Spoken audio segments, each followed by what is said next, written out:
Natalie, thank you for joining us today. Thank you so much for having me. All right, so take me back to the very beginning. What caused you to want to decide, you know what? I would like to drive stuff very, very fast. That's a good question. Well, my dad and his whole family, they raced snowmobiles.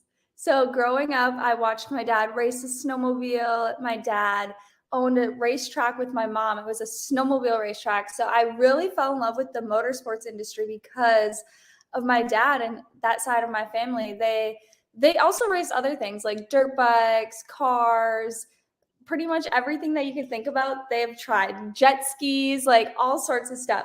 So that's where the love came into wanting to do something in the motorsports industry. But when I was younger, I remember watching NASCAR with my dad on TV every Sunday. And I remember not seeing any females. Like it was all male dominated. And I knew I wanted to do something that was male dominated. And I told my dad, I was so young, I was probably like 6 years old. I was like, Dad, I want to be a NASCAR driver. And he laughed at me. He was like, okay. Like I was in dance and in plays, and I was just starting to get into hockey. So there was like, I had done nothing in the motorsports industry. So took a lot of convincing my dad, but finally he gave in because he loves racing himself. And that's when it all started. So you just decided one day, you know what? I forget dance, forget pageants, forget all this. I want to race cars. How do you even get started in doing that? So when I told my dad, I was like, I want to be a NASCAR driver. He was like, okay, yeah. And I remember thinking about it a lot. And I was always at my dad's racetrack with him. And one day my dad took me on a business trip. It was just like a day trip. And on our way home, we stopped at a go-kart track and the lights were on. So we pulled in and all these kids were running around. They were my age and they were racing these go-karts. And I was like, this is how I do it, Dad. This is what I want to do. I want to race go-karts. This is my in. And he was like, yeah, okay, sure, whatever. And I asked him, he drove me to school every single day. So that was like the thing. My dad would take the kids to school. And every day on the way to school, I'd be like, Dad, please, can you get me a go-kart? I want to race go-karts. And it took 2 to 3 years until I was 9 years old for my 9th birthday. That's when he got me a go-kart. And I remember him taking the cover off the go-kart. I'm pretty sure I passed out. I was so excited. So whenever you go on vacation and they have these go-kart tracks, do you ever get behind the wheel, even though you're a professional, and like leave everyone else in the dirt? Because I do All believe you the may time. have ran me off the track 1 or 2 times. All the time. I love doing that, especially with my family, my brother, my parents, my boyfriend. It's so much fun to go race those go-karts, especially on vacation. All right. So you went from go-karts. What was the next level up for you? So the next level up was stock cars racing at local tracks, and then Okay. those full-size cars. So get this, I'm 12 years old, 13, and my dad, he tells me, okay, you're ready. You're ready to move up. You just tell me when you're ready. And I was like, okay, sure, let's do it. So it's a 4-cylinder car and it's stick shift. And my race is the next day, and I don't know how to drive stick. I don't know how to drive stick. You're So serious. I'm 12. So so my Nothing like just throwing you in the fire. My dad goodness. So my dad at the campground the night before, we had a Jeep that we would bring with us in our camper so we could get around without the camper. And we're in the parking lot and he's trying to teach me how to drive stick and it was horrible. It was so embarrassing. People were making fun of me in the parking lot because I couldn't, it was like the Jeep was going back and forth like this and I couldn't figure it out. Well, the race comes around and we get to the track and I still am not sure how to work a clutch or anything like that. And I was like, okay, Dad, any last advice before I go on the track? And he's like, listen, Natalie, once it's in 4th gear, you're fine. You just got to get it into 4th gear because there's no shifting once you're in 4th gear. You stay in that same gear. So it was just the goal of like getting to 4th gear. And I'm like, oh, wait. And this is the other thing. So I was also very embarrassed because I didn't know how to drive stick. It was my first race. Also, I'm 12 and I'm a girl. So there's a driver's meeting. So I go fully suited up. I wear my helmet, everything, gloves, everything. I walk into the driver's meeting. I'm like, no one's going to know who I am. Well, that just drew more attention to me. Yeah. And everyone was like looking at me like, what the heck? But I She's thought I new. would, yeah, She's she's new. new. She's new. That Exactly. is so good. All right. So now, so you have been racing consistently since that time. And now tell us what level you're on. Explain to us where you are and what you're doing today. So now I've been racing in the NASCAR series for a few years, and that's been my goal. It's been my goal to race in NASCAR ever since I was 6 years old. And I first started racing in the trucks a couple years ago, and now I'm racing in the Xfinity series. So, how the levels go, it goes Cup is the top level, Xfinity is the next level down, and then trucks is the first tier. So, there's like 3 tiers. And it's a dream come true. I love it.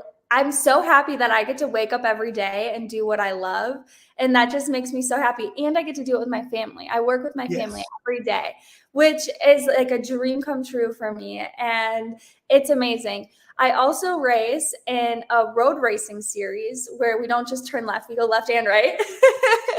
And the car is so cool. It's an Audi R8. So they literally take at the factory, they take Audi R8s. They're like, okay, that's a street car. That's a street car. That one, race car. And they pull it off the line and they turn it into a race car. And so I'm racing like almost a street car that's just a little bit more safe. And I get to do that as well, which is also a dream come true to race such an amazing car. And it is so much fun. But I'm only racing part-time. I'm not a full-time driver. I don't race every single weekend because it takes a lot of sponsorship, a lot of money to do that. And Right. that's what we have to work for every single day. We're doing that, trying to find the funding to be able to go racing. But it's still such a dream to be a part-time driver. NASCAR driver Natalie Decker joining us on Hey Mickey this weekend. And Natalie, it's fun to watch. Now, when you talk about the Xfinity, that is like the Saturday race before the big race on Sunday, but Yes. it happens every week. Yes, it happens every week. And so far, I'm only doing 5 races this season in the Xfinity series with the hopes to keep adding more, which is a big possibility. And I'm also doing the other Audi R8 stuff, the road racing as well. I just, a couple weeks ago, I had my first Audi R8 race and we won. And it was amazing. Yeah. I It love was it. awesome. And I usually have, because I grew up racing ovals and not road courses, I have a driver coach, and because I'm new to it and I want someone to coach me through the weekend. But it was so last minute, we were unable to get a driver coach. So my boyfriend Derek, who I met racing, he was my driver coach. Well, I So think Derek did a little okay, don't you think? he's never road raced in his entire life. Well, look at him coaching you to the I winner's know. circle. I love it. It was Did you great. see the look on my face whenever you're talking about the different cars and the races? I act like I know what you're talking about when I have no clue. I love it. Do you see It's that? So what I know the next step is going from Xfinity, of course, from racing on Saturday to racing on Sunday. What determines when you get to move up? A lot of things need to happen. There needs to be a seat available in that series. So a lot of drivers, all the seats are taken usually. So you need to wait for a seat to open up. And then you also need to just have the funding. You need to have the sponsorship to be able to afford to race in that level. Because the higher up you get, the more expensive it is, the more that goes into it. So it all depends on finding the funding and waiting for a seat to open up for a driver. And that's when it gets difficult, is waiting for seats to open up because they all are usually taken. It's very competitive, absolutely. So I was talking with a race car driver a couple of years ago, and if my memory serves me correctly, he said something along the lines that if he had funding of $10,000 for the race, that would just go for tires. Is that pretty close to what you're looking at? Yeah, it's very expensive to go racing, and like as you go higher up from going short track racing and go-kart racing all the way then up into NASCAR, the price just keeps getting higher and higher. And like When I would race short track racing, tires for a weekend would cost $800. And now going into NASCAR, like you said, it's like $10,000 is the tire bill at the end of the weekend. So it's just, it's crazy. But there's a lot of technology that goes into it. A lot of people are at the shops working every single day. There's a lot of crew members, and you don't just have one race car at the race shop. There's a race car for the big super speedways. There's race cars for the road course tracks. There's race cars for the short tracks. So there's multiple cars at the shop. And you don't just bring that same race car to every single track you go to. There's different cars you have to bring. So there's a lot that goes into it behind the scenes. Girl, you have chosen a very expensive hobby career. I have. I didn't know it was expensive. And when I chose it, I didn't know I could make a career out of it. I chose it because I just thought it would be fun. And I love the fact that you still have that drive, because you are going to be one of the best female drivers when it comes to NASCAR, not these other oval track, whatever you call them. I don't know what I'm talking about, Natalie. I love it. I don't know what I'm talking about. Natalie Decker is joining us on Hey Mickey. One of the things I also wanted to talk about, Natalie, if you don't mind us going here, is more on a personal level, because it's one thing to be able to fight for that seat in NASCAR, for you to race every week that you can when you've got the funding to have all of this going into your career. But you also struggle personally, and that is the fact that you have a fight on your hands just to be able to move, to be able to get into the car. Do you mind sharing a little bit about that with us? Yeah, of course. So I was born with juvenile rheumatoid arthritis, and at age 2, I was diagnosed. My parents, they knew something was wrong when I was a little baby. My joints, like especially my knees, they were just so swollen and so big. And I'm so lucky to have parents that were fighting for me, and they were big advocates for me, and they never gave up. So it took about 2 years of them finally getting a diagnosis. But that's when I got diagnosed, was 2, and it was hard because I didn't know any different growing up. I was born with that autoimmune disease, and it's all I ever knew. So from the age 2 until I was 12 years old, they put me on this drug called methotrexate, and I had to go on it every week. I had to take the same dose once a week, and it's a chemo drug. So it was really difficult. That's the big thing I remember as a child, was taking this medicine that made me feel so bad, but my parents had to explain to me that it was actually helping me, even though it made me feel sick. And that's what I really didn't understand, because I didn't know any different. The way my body felt, I felt invincible as a child. I didn't know the difference between pain and no pain until I went into remission.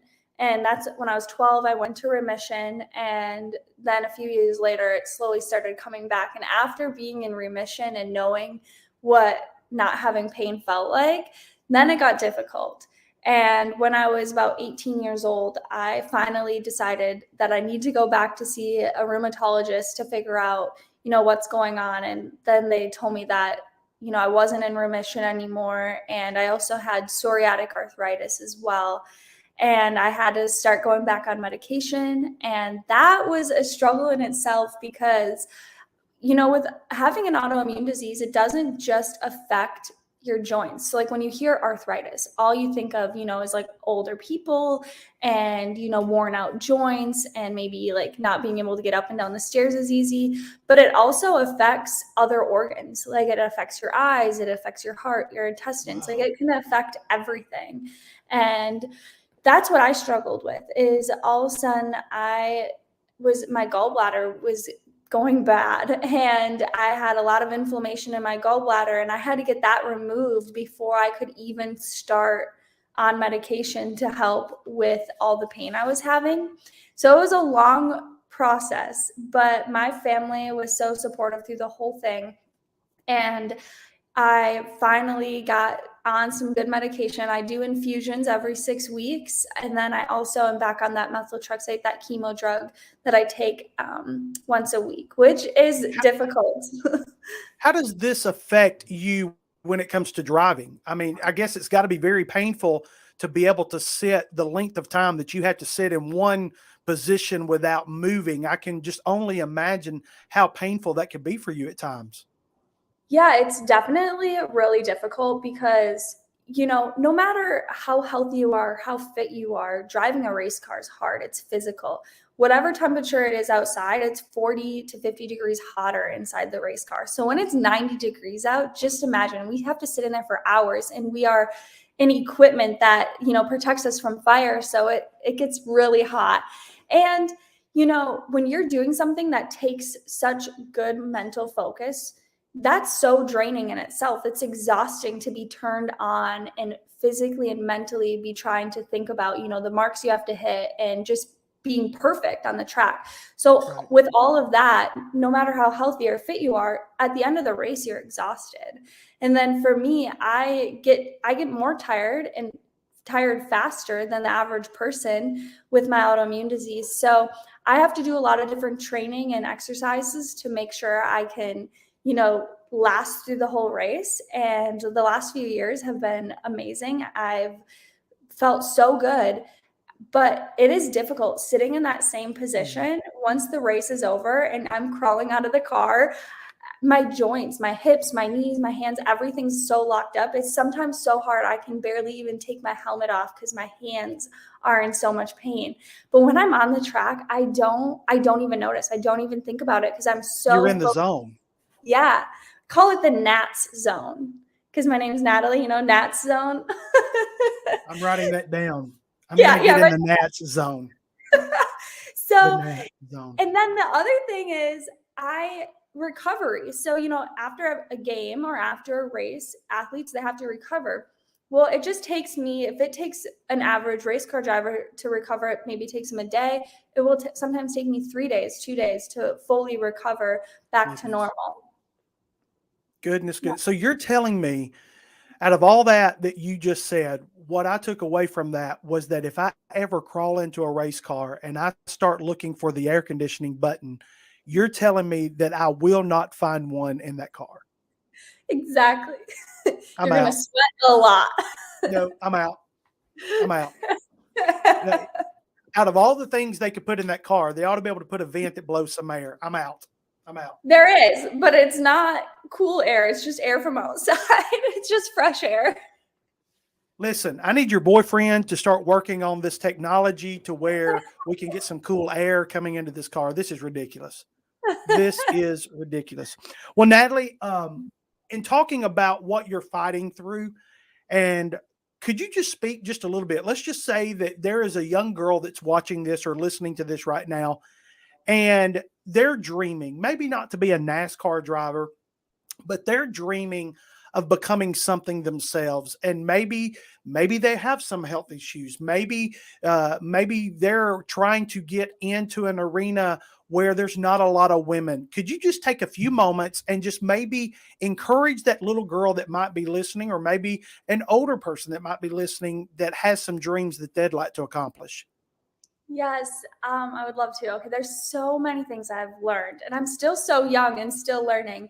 But the number one thing I always love to tell everybody if they ask me for advice is to get yourself surrounded by people that are going to support you and have your best interest at heart. The ones that want you to succeed and the ones that want to help you succeed. My family, they are my biggest support system. My boyfriend, Derek, he is amazing, and he has fully taken the job into trying to help me with my career and do whatever it takes to make my dreams come true. And being around those people that want me to succeed. So when those days are really hard and you want to give up and you forget on why this was your dream because it's so difficult, just having that group of people there to support you and help you and pick you back up, that's what has saved me so many times from giving up. And then also on top of that, when you talked about health, growing up, my parents have never told me, no, you can't do this because of your health, except for jumping on a trampoline. I'll take that one. My dad told me I could never, but I don't think that was because of my health. I think that was because he didn't like trampolines. Sure, get behind the wheel of a car that you can't drive a straight shift, go 100 miles per hour, but you're not jumping on a trampoline. Exactly. That really, ask him. It was horrible. I was so sad. All my friends were jumping on the trampoline, but I couldn't do it. But my parents, they never told me no, that I couldn't do something. So then growing up, I believed that. I believed, my brother started playing hockey and I was like, I want to play hockey. And my parents were like, you can do it. If you set your mind to it, you can do it. And they always told me that I could always do anything I wanted to do. And I then truly started believing that. And now as I get older, I'm so glad that I believe in myself, that if I set my mind to it, I know I can do it. So just believing in yourself and believing that you can do it. If you want that goal so bad, you just have to believe in yourself. Number one, you need to have a good support group around you. And during the hard days, you just have to remember there's so many things you can't control. So you just need to focus on everything you can control and do the best you can in every situation you're put in. Oh, that is so good. Great advice from Natalie Decker, who we will be seeing really soon on Sundays driving So, around. cross your fingers. So if you're out there and you are loaded and you don't know what to do with your money, look at this face, not this one, but the other one. Look at this face because she needs you to write a check today. She needs you to write a check today. All right. So I noticed that you keep referring to him as your boyfriend. So not a fiance yet, just a boyfriend. Not a fiance yet. Okay, I'm so very let me ask this sad. question. It's a rough subject. Oh, is it for you or for him? For me, because I told him a couple of years ago that I was not, or maybe just last year, I was like, in 2 years, I'll be ready for a ring. But now I'm ready and I have to wait another year. Well, there you go. See, you That's spoke out my of turn. fault. So let me ask this question. So is your dream to like be proposed to in Victory Lane after you've won a race, or you want it totally separate? I want it totally separate. So my dream is for him to shut down Times Square. And it's just him and I. Okay. So your parents may have never told you no, but your boyfriend's going to teach you what the word no means. I've learned that he knows You what do? it means. Well, Natalie, thank you so much for taking this time to spend with us, to talk with us. I'm a Natalie Decker fan. Every time I see racing on TV, I'm stopping long enough to see if your car is on the track, and if it is, I'm going to watch it until I can see how you're going to do. So I need you to kind of alert me, especially on the Xfinity race. I need to know what races you're on. But you've been a great encouragement. You are a great role model, not only to young girls, but to young people everywhere that have a dream that they want to accomplish. And I cannot wait until I can refer back to this interview when you've won your first NASCAR race. And I can say, oh, I talked to her before her boyfriend shut down Times Square. I love that. It's a dream. You got to dream big. Well, listen, girl, you are the ultimate poster child for dreaming big. I mean, to get in a race car without knowing how to drive a straight shift. COVID is the only thing that has shut down Times Square. Your boyfriend is going to be the next one. So there you go. That's all we have to offer. I love it. So when's your next race? So my next race is in Martinsville, and that is coming up here really soon, just about a week away. Okay. And you're training, getting ready for that. Very good. Well, good luck to you. Please be safe. Please be safe. And my goodness, get in the winner's circle. I want to see it. Yes, I will. For you. For me. Yeah. Not for the boyfriend. No, he's already seen you there.